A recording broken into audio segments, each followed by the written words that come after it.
Hola, muy buenas a todos y bienvenidos a un nuevo vídeo del Círculo Friki. Después del unboxing y del cómo se juega que hicimos de este Godspeed, de esta novedad de Devir, os dejaremos los vídeos por aquí y en la descripción por si no los habéis visto.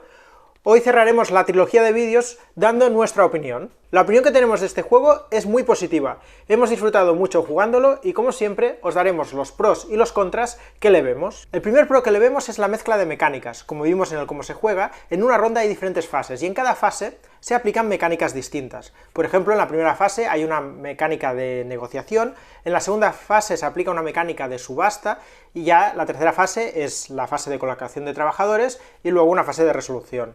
Entonces esta mezcla nos ha gustado mucho. Además, lo que también nos gusta es que los trabajadores los necesitaremos utilizar en todas las fases por separado. Es decir, en la fase de negociación deberemos usar trabajadores, en la fase de puja también, y en la fase de acciones, lógicamente, también.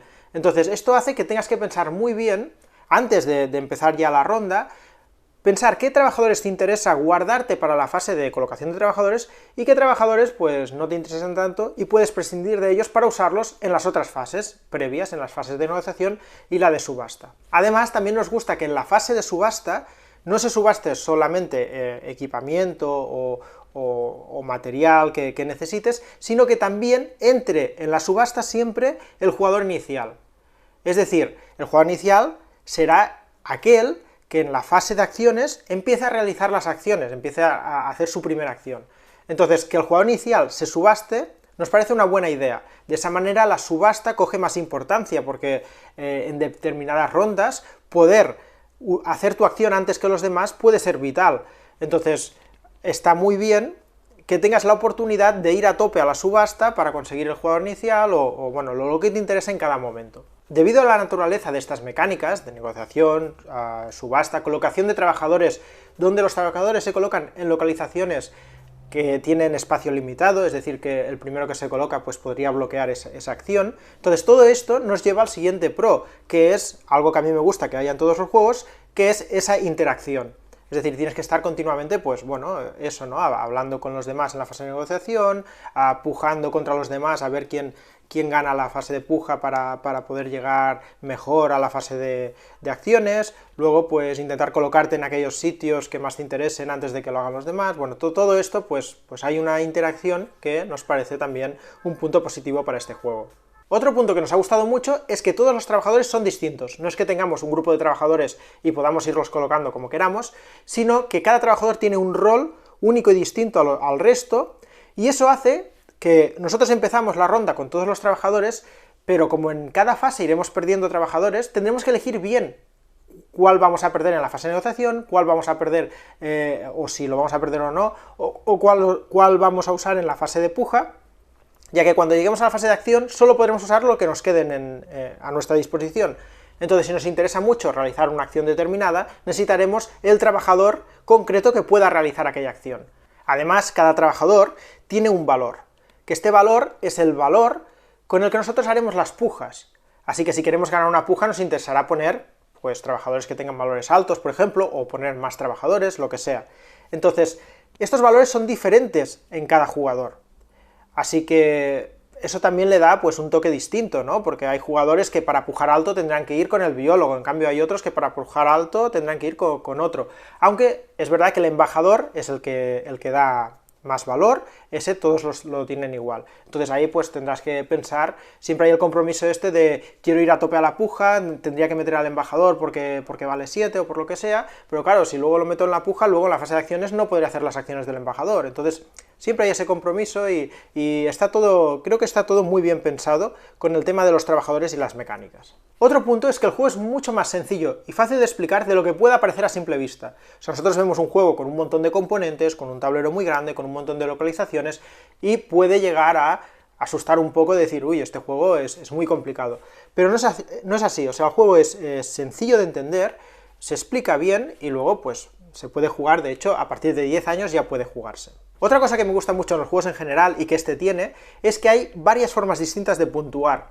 Por ejemplo, tenemos la forma de puntuar que es el primero en conseguir en cumplir unas determinadas condiciones, se lleva un hito que le dará ciertos puntos. Pues esto es el más rápido, pues ¡pam!, se lleva esos puntos. Otra forma de puntuar es el que consiga cumplir unas condiciones durante una serie de rondas. Durante 3 rondas, pues el que haya conseguido cumplir esto, pues se lleva unos ciertos puntos, ¿no? Que es eso de las fases lunares, que explicamos en el cómo se juega. Entonces ahí ya no es el más rápido, ahí simplemente tienes un tiempo para hacerlo, pero quien lo consiga pues se llevará esos puntos. Luego también pues tenemos los tracks de prestigio, ¿no? Esos 4 tracks que iremos subiendo y que es como una carrera, ¿no? A ver quién consigue tener más en cada track de prestigio, pues, quién es el segundo, quién es el tercero y todo eso. Entonces esta variedad de formas de puntuar es algo que siempre nos gusta en los juegos. Y ya hablando de puntuación, pues otra cosa que también nos ha gustado es el sistema de puntuación, propiamente porque en muchos juegos al final es un único track, ¿no? Que al final tú puedes conseguir puntos de diferentes maneras, pero tienes un único track que vas sumando, ¿no? Que suele ser alrededor del tablero,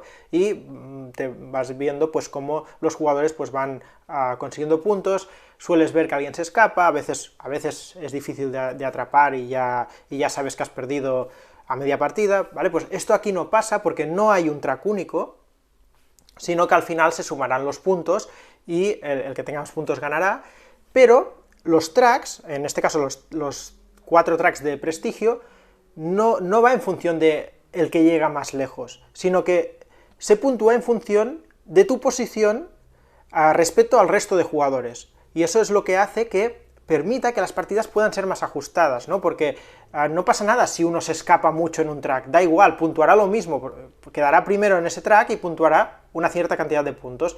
El segundo, por más cerca o más lejos que esté de él, puntuará la cantidad de puntos de ser segundo. Entonces esto, pues yo creo que esto hace que las partidas puedan ser más reñidas, más disputadas, y dificulta las escapadas brutales que a veces pasan en determinados juegos. Y como último pro, en este caso, bueno, como siempre, todos los pros son muy personales, pero diría el arte es algo que me gusta mucho, es muy llamativo el juego, cuando lo veo colocado con el tablero, o sea, me entra mucho por los ojos.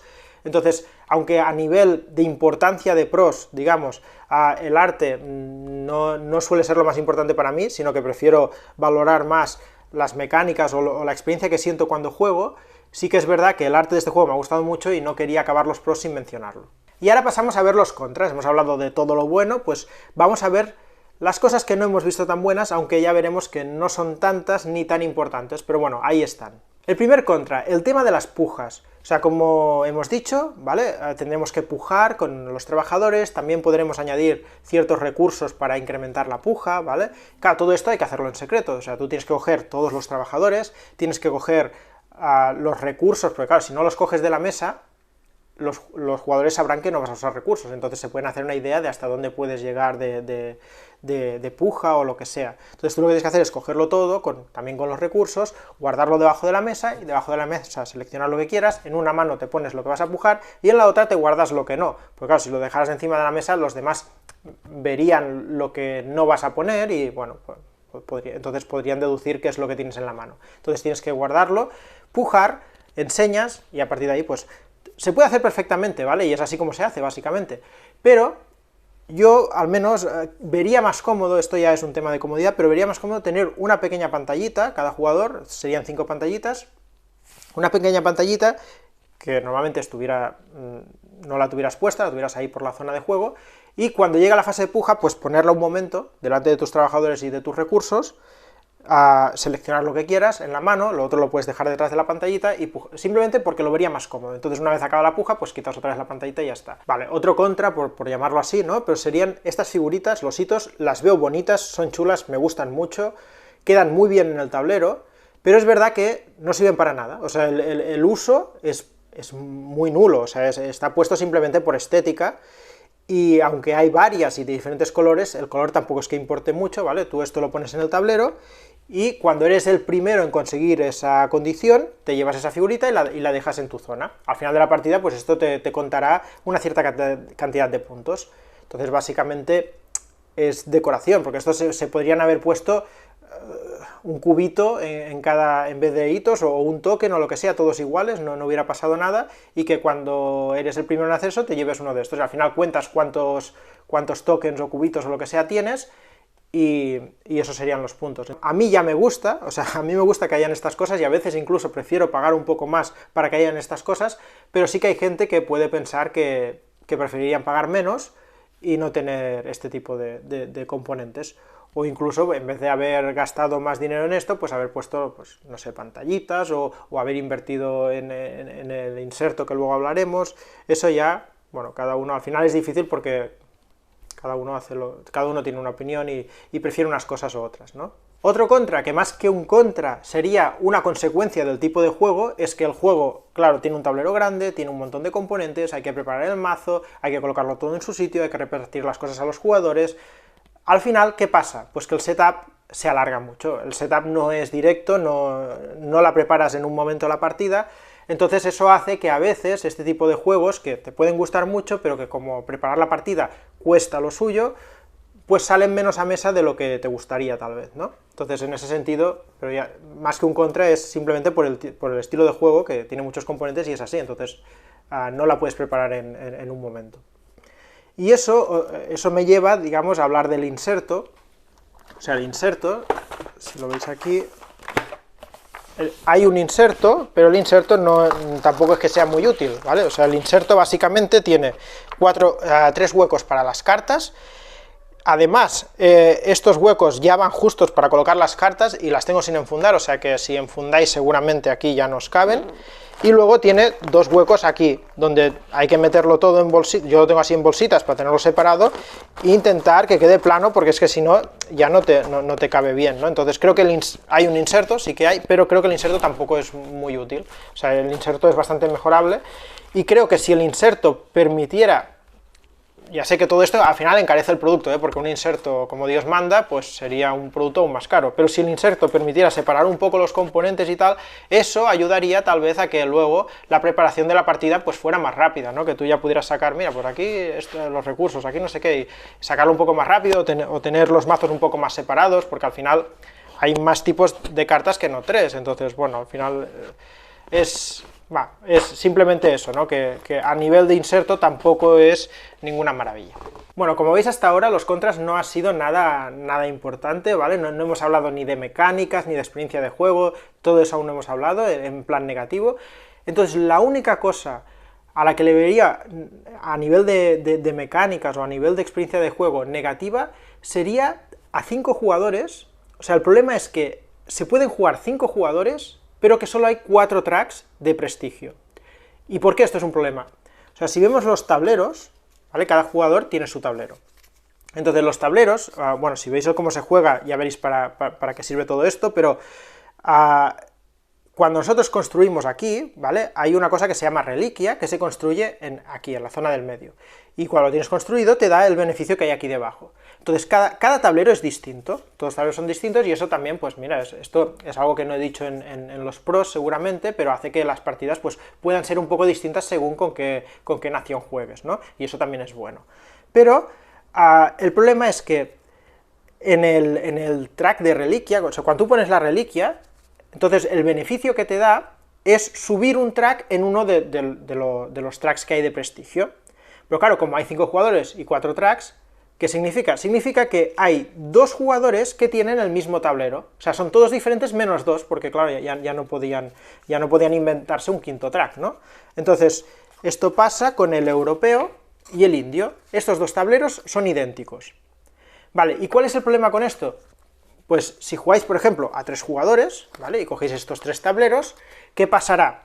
Pasará que si todos construimos la reliquia, el americano subirá en el track amarillo, porque al final de cada ronda lo que le da a esta reliquia es que subirá una posición en el track amarillo. En cambio, estos dos, si tienen la reliquia construida, suben en el track azul. Pues ¿qué pasa? Que estos dos están compitiendo directamente por un track que seguramente si no compitieran entre ellos, pues tendrían fácil de ganar. Seguramente el americano tendrá más fácil de ganar el track amarillo si tiene la reliquia construida, porque a cada ronda lo irá subiendo una posición. Pero estos dos estarán compitiendo ahí, entonces tiene como cierta desventaja estos dos en ese track, ¿vale? No sacan esa ventaja que sí que está sacando el americano. Entonces, ¿a qué me refiero con todo esto? Me refiero a que yo lo que no haría nunca es juntar estos 2 tableros en una misma partida. Como son iguales, harás que compitan entre ellos en ese punto, que aunque es poca cosa, pero bueno, ahí está, entonces evitaría jugar con estos 2 juntos. Al no ser, o que juegues a 2 jugadores y decidas que te interese que la igualdad sea máxima, y por eso quieras que los tableros sean iguales, ¿vale? Esto te puede apetecer, pues perfecto, pero Si no juegas, si no quieres eso, pues no juntaría estos dos, al no ser que juegues a 5 jugadores, que ahí no te queda otra que juntar los 5 tableros, que en ese caso daría estos 2 tableros que están compitiendo directamente entre ellos, se los daría a los 2 jugadores que tengan más experiencia en el juego. Vale, y ahora dejo un momento de lado los pros y los contras para hacer un comentario en general, ¿vale? Que es sobre el número de jugadores, porque hay mucha gente que se lo pregunta, ¿este juego funciona a 2? ¿Es mejor que a 2 no? O sea, yo lo que diría es que el juego funciona a 2 y a más de 2 jugadores, pero funciona de forma distinta, que eso es lo importante a tener claro. O sea, creo que la experiencia que vives cuando juegas a 2 jugadores es distinta a la que vives cuando juegas a más de 2 jugadores. Cada experiencia tiene su parte más positiva y su parte más negativa. Entonces, por ejemplo, a 2 jugadores me parece que el juego pierde un poco, por un lado, en cuanto a las mecánicas de negociación y de puja, porque son mecánicas que ya están pensadas para más jugadores, ¿no? O sea, si tienes que negociar, que la negociación tampoco es muy grande, pero bueno, si tienes que hacerla, pues siempre mejor si hay más gente y que haya un poco más de diálogo, lo que sea, ¿no? Si hay que hacer puja, pues siempre, cuanta más gente puje, pues más divertido y un poco más loca la puja y a ver, más reñida, tal vez, no sé. Entonces, en ese sentido, a 2 jugadores por ahí perdería. Pero, por otro lado, gana por otra parte, que es que gana, a mi parecer, gana a nivel estratégico y a nivel de interacción. ¿Por qué? Porque al inicio de cada ronda, a 2 jugadores, antes de empezar la ronda, cada jugador dispone de una ficha para bloquear una localización, ¿vale? Que esto a más de 2 jugadores no se hace. Y claro, ¿esto qué te lleva? Te lleva a que antes de empezar la ronda, tú ya estás pensando, mirando el tablero del otro jugador, mirando qué acción a ti no te interesa tanto hacer y en cambio es vital para el otro jugador. Y dices, vale, pues esa, pues venga, la bloqueo. Y ya le estás molestando directamente, estás pensando en dónde pongo esto para molestar al máximo, ¿vale? Por tanto, más interacción, ¿no? O sea, más ganas de fastidiar. Y bloqueas a nivel estratégico muy bueno, ¿no? Porque dices, mira, esto lo necesitas, pam, ahí lo tienes, bloqueado. En cambio, queda libre otra que me interesa a mí, aunque te la puede bloquear él con su ficha de bloqueo, ¿vale? Entonces, este bloqueo me ha parecido muy bueno, o sea, me gusta mucho que haya esta opción de bloquear, y entonces luego, pues juegas el turno normal, ¿no? En cambio, a más jugadores no tienes este bloqueo, por lo tanto, en ese sentido no miras tanto, o sea, sí que tienes que ir mirando qué hacen los demás, pero no tan exagerado como a 2 jugadores, y simplemente pues tú intentarás hacer las acciones que te interesen y tal, y como no puedes bloquear al inicio, simplemente irás jugando y cuando llegue tu turno, pues intentarás, esperando haber quedado bien en la puja, es decir, haber conseguido el jugador inicial, o estar cerca del jugador inicial para que te toque colocar pronto, pues intentar tener libre esas localizaciones que te interesan para poderte colocar. Pero hay un poco más de caos, un poco más de no sé qué va a pasar, y en cambio, pues a 2 no hay un poco más de estrategia en ese sentido, a ese nivel. Y con esto diría que no me dejo nada, he dicho todo lo que he ido viendo durante las partidas, las sensaciones que he ido teniendo, creo que ya os he explicado todo lo que opino. Ya sabéis, si en este sentido, si tenéis un gusto parecido al mío por los vídeos que habéis visto, os recomiendo el juego totalmente, y bueno, si no tenéis unos gustos parecidos al mío, pues entonces a lo mejor no sé, eso ya cada uno que valore lo que crea. Pues nada, espero que os haya gustado el vídeo y que os haya ayudado a conocer un poco mejor este juego y a haceros una idea más clara de él. Y si os ha gustado, pues ya sabéis, os podéis suscribir, dejarnos comentarios y estaremos encantados de leerlos y contestarlos. Un saludo y hasta la próxima.